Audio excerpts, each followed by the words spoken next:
Hi guys. I should say hi first. So I just finished Arcane, League of Legends. I watched it on Netflix. People kept talking about it. I totally was a non-believer. I was like, I don't know, I've seen so many American animation things. Like, is it going to be that unique or cool? And like, honestly, I can tell you right now, if you haven't seen it yet, it definitely is. Let me know if you want a review, I can do that. But this is actually a psychology video about Powder. Powder to me is, there's a couple interesting characters, but she's definitely one of the most interesting. I haven't seen a sort of villain character so fleshed out in a really long time. Her perspective was amazing, first of all.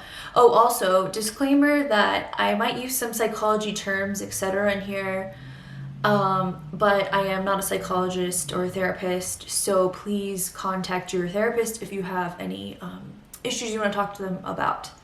I have a psychology degree, but it's a bachelor, so I have a little knowledge that'll help me here, but I'm not an expert. So we'll just get that out there now. Wish I was an expert, but I'm not.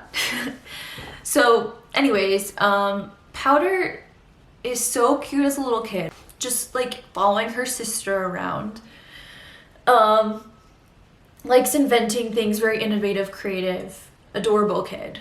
Right? Obviously to the older sister, as someone who's an older sister, the younger sibling can be a bit annoying, but looking at it from an adult perspective, she's adorable.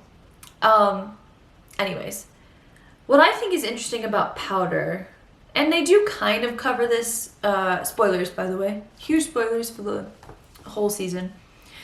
But what I find interesting about Powder is, it kind of focuses on her trauma more when she gets left behind by her sister, Vi. But I would argue that the true root cause of the trauma, the thing that really created her issues, was when her parents died in front of her, and Vi at a very young age, right? I'm not sure how they were at the bridge, but they were at the bridge. And they witnessed their parents' deaths, and Vi was maybe old enough to better process what was going on, which led her, I think, to be a bit more stable. But Powder was so young that I think it really, really, understandably traumatized them both, but I think it really traumatized Powder. And I think Powder's a very sensitive, so people have different temperaments, right? And I think Powder has a more sensitive temperament, and maybe one that would always have been more easily traumatized. Which there's no right or wrong to that. It just means that Powder's negative experiences can really affect her maybe more than Vi's. Not that that's always the case, but just kind of a generalization there. So her parents die in front of her, and I think she felt completely abandoned, right? Obviously, Vander was there for her, which is great, but when you're that young, when you're a really little kid, you're really just focused on your parents. Your parents are kind of your whole world. So basically, in Powder's mind, her entire world abandoned her, right? And then she really latched onto her sister a lot. But she also, I think, got a lot of abandonment issues. Now, here, let's see. I think Powder probably has complex PTSD. But she might also have borderline personality disorder, because the biggest thing with borderline is a fear of abandonment.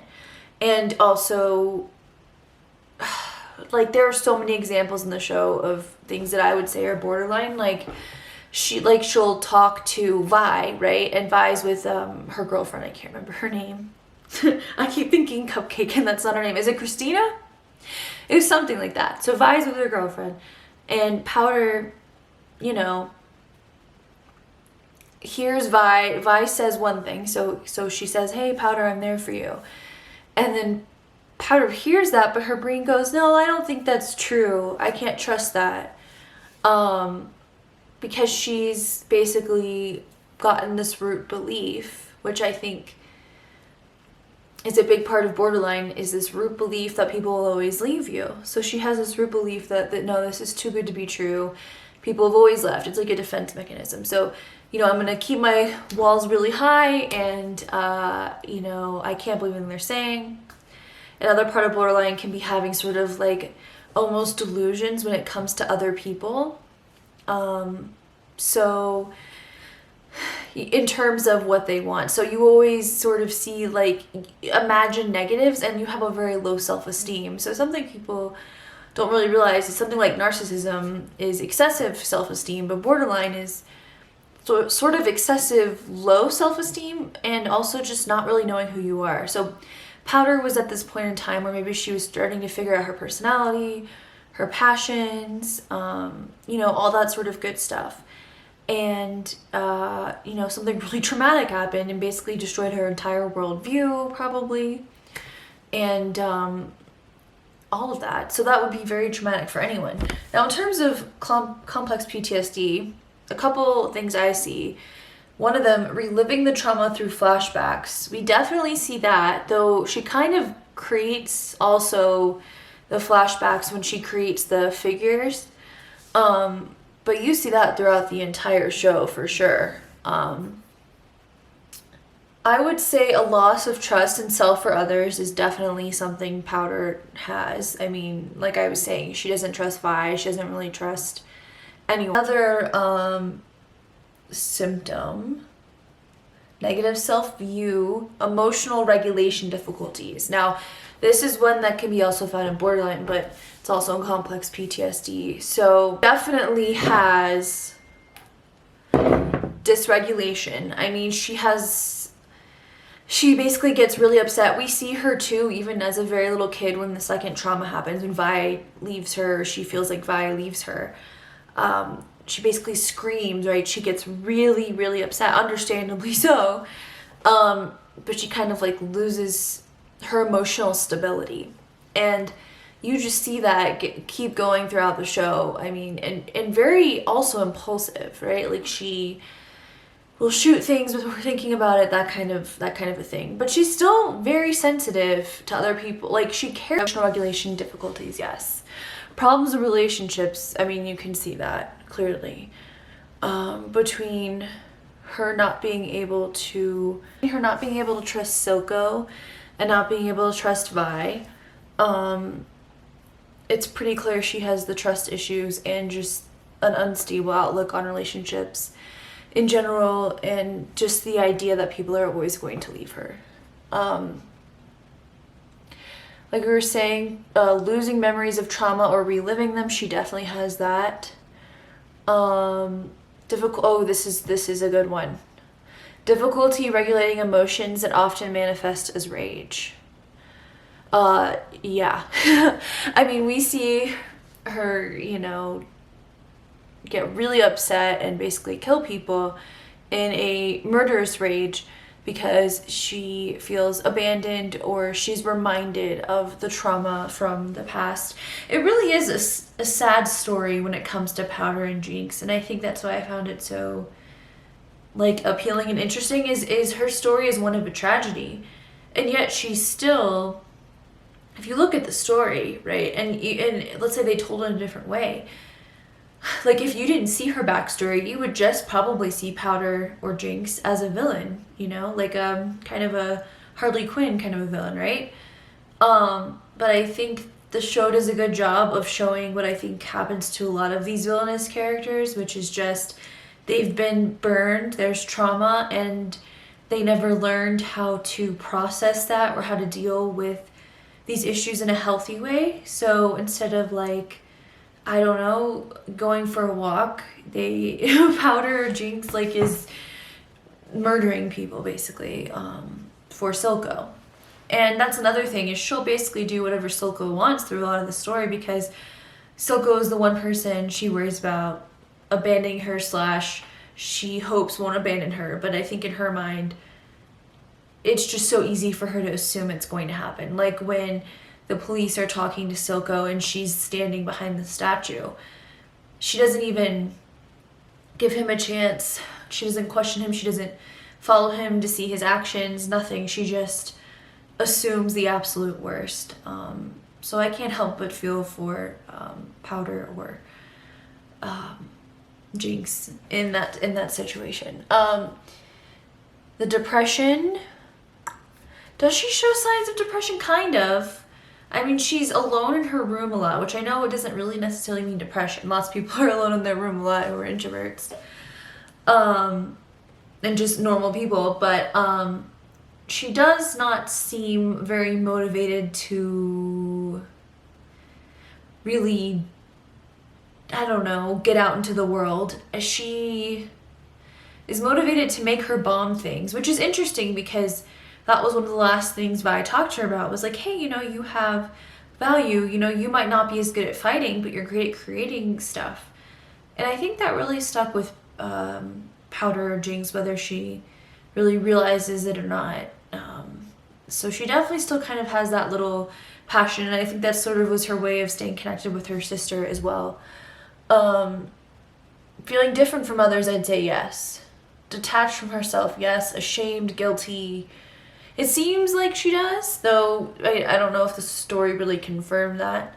Difficulty in maintaining relationships, yes. Seeking out or becoming a rescuer. That's probably one of the only ones on here I don't really see, but if someone has an example that I'm forgetting, let me know. And then feeling afraid for no obvious reason. She has that one because she'll just kind of like, kind of connected to the abandonment thing and all of that, right? Like on the outside, like we all see her inner psychology, so we kind of get where she's coming from. But if you look at it from like the perspective of someone who, let's say a different character in the show, or just like pretend you were like watching this scenario, I think it's a lot different when we see someone acting erratic and we don't know why versus like actually understanding the psychology, which is why I love psychology, and I think it's so important, as I always say, because, you know, that's how we can help people like Powder in real life who have issues like complex PTSD. Also, another huge disclaimer I didn't think about adding. Most people with complex PTSD aren't going to be violent or, you know, create bombs or anything like that. So definitely don't think that, I hope I didn't leave that impression, but don't think that just because someone has mental trauma or mental health issues that they are going to be violent. It actually has been shown in studies that they tend to be less violent than the average population. So yeah, please don't think that. But, you know, Powder / Jinx just has a very specific set of circumstances that led her to how she was, and I think complex PTSD was a part of that. Her environment, right? Her environment was violent, so everyone around her, she grew up in this violence. You know, basically to get by in this lower part of society, you know, you have to be violent and deal with like the whole drug industry and all of that. So, you know, it's not an easy time to be in the undercity. Well, I guess it never really was. And that's another thing I found very interesting about the show, is the inequality of it all. And there's so many metaphors in there. So if you guys want another video about it, let me know and I will create something about that. But yeah, I just thought Powder's character was just so interesting. The progression of, you know, the two really big traumatic events. And, you know, Silco sort of becoming a toxic parental figure. I mean, he's very interesting, his relationship with her, because he definitely, I think, saw her as a tool and used her, but I think he also cared about her. He did care about her, but it was in a very toxic way. Their relationship to me was very toxic. So, you know, I think he kind of said, hey, you know, we've both been abandoned by Vander or, you know, society or whatever, you know, let's bond over that. But that doesn't really help Powder or Jinx process what happened, and it doesn't really, it just gives her sort of this outlook that things will never change. You know, she will always be abandoned, and the only person she can turn to is Silco. You know, that can lead to other issues, which I think it did. So yeah, very interesting relationship and show, and thank you guys for watching. Please consider liking and subscribing, and I will see you in the next video.